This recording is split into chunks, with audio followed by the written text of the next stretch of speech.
Now, coming up next, I'm very pleased to say we have a chap who is an internet star in the Anglican world from Anglican Unscripted. His name is Kevin Kallson. I've had on his show, and now I'm very pleased to say Kevin is coming over to my show. Kevin, thank you for joining us. Of course, there's been some major news in the Anglican world this week in that the Archbishop of Canterbury has had to resign in disgrace. And this is, of course, because of the cover-up of the sex abuse scandal that he was made aware of in 2013.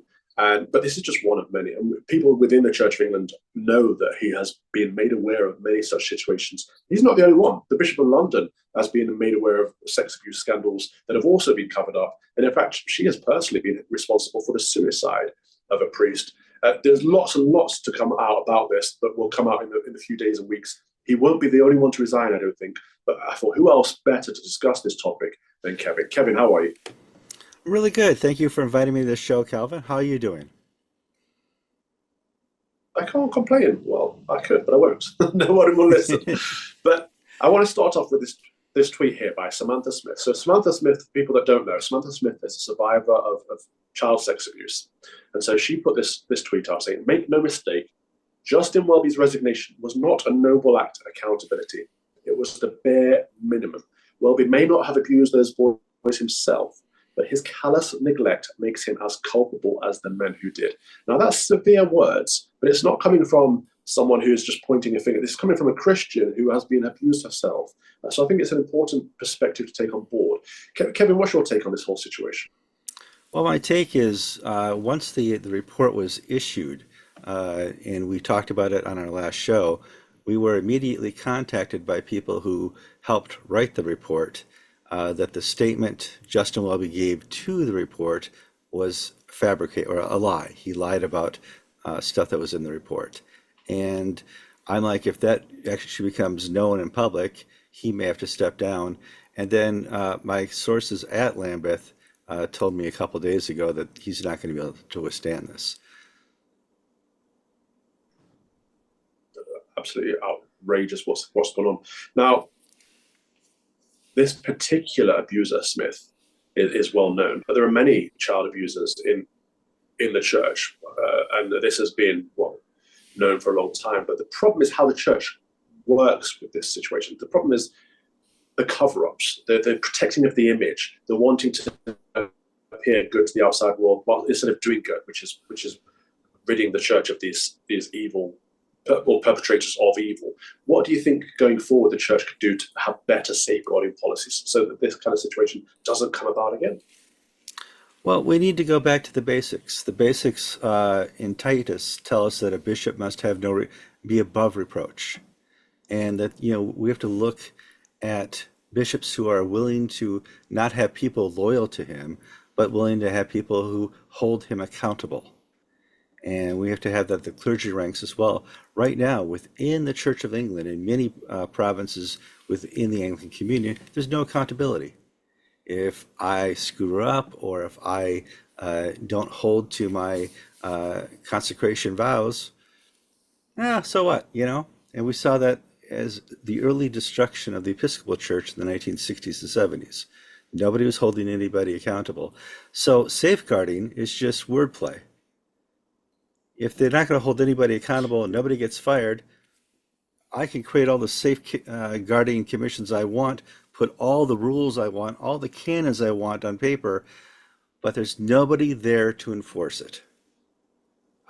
Who could fire Justin Welby? Justin Welby had to step down in disgrace because there's no ability to fire him. No, and he's not a pope. He's not the leader of the church. He's just the first among equals. He's just a bishop amongst bishops. And this is something I think people often forget. The Anglican communion does not have a papacy, and so he should be accountable. But the problem is, within the Church of England, for those who don't know, there's something called a clergy disciplinary measure, CDM. So if a clergyman has been complained about, if there's a safeguarding issue or some kind of any issue that a clergyman is complained about, that's taken up by the bishops. And so the bishops have authority over the priests. But the clergy disciplinary measure should be for everyone. And it seems that there has not been a single case of a bishop being found guilty of a clergy disciplinary measure. Because when a bishop is complained about, it goes to one of the two archbishops. Now, if one of the archbishops is complained about, it goes to the other archbishop. I know because I complained about this. Archbishop Justin Welby lied about my case. If you may remember back in the day when I was essentially booted out of the Church of England, he said on television or in papers, said somewhere in the media, I had nothing to do with this case. I was not even made aware of this case.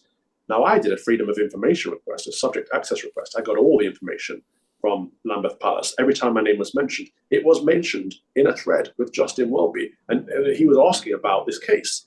And his team were asking about this case, my case, me. And so he outright publicly lied, but privately was. So I filed a measure. Of course, nothing happens. There's no accountability. But if not a single bishop or archbishop has ever been found guilty of a clergy disciplinary measure, the CDMs don't work, do they? They do not. Now, we also have to hold bishops and clergy accountable to what they say at their consecrations and installations. They promise to protect and hold to the canons, to, in the case of England, obviously give allegiance to the monarchy. But when you are there to guard and guide the church, if you can't do that, you need to leave. You're not holding yourself to the office you were chosen to do. I would also say you need to get rid of the Crown Commission. We do not need 3 or 4 people in a room trying to decide who should lead the Church of England. Now, Kevin, we were just discussing the state of affairs in the Church of England, and the Archbishop of Canterbury has resigned. Now, if we can go to the next slide, Samson, we have some recommendations for the next Archbishop of Canterbury. What do you think about this guy? I don't know. I heard he fled England. I don't know. He did. He ran away. No, he got called elsewhere. But no, if we scroll down, the numbers were impressive. Quite a few people tweeted this. So first of all, thank you to everyone who put very kind words out there. But no, I'm not eligible, nor would I want the toxic job of being Archbishop of Canterbury. What a horrible job that must be. But who would we like to see is the question. Who would you like to see as the next ABC? Well, if you're asking me, I can't think of anybody at the top of my head that has the experience or qualifications. As you know, I'm not part of that province. Yeah, all I know is the people I don't want to see. This is the problem, isn't it? And I think all the people eligible are really, really bad. And we'll get to them in a moment. But if we go to the next slide, this is what I'd like to see from the next ABC. I'd like to see someone who puts priest in every parish. So go back to the parochial system. There are £10 billion worth of assets in the Church of England. There's no excuse for them to have benefices of 14 parishes for one priest. There's no reason for them to be taking parish priests out and going to this laicized system. It's inexcusable. So put a parish priest in every parish, defund the diversity, equity, and inclusion initiative, get rid of all that woke nonsense. Does it belong in church, not doctrine?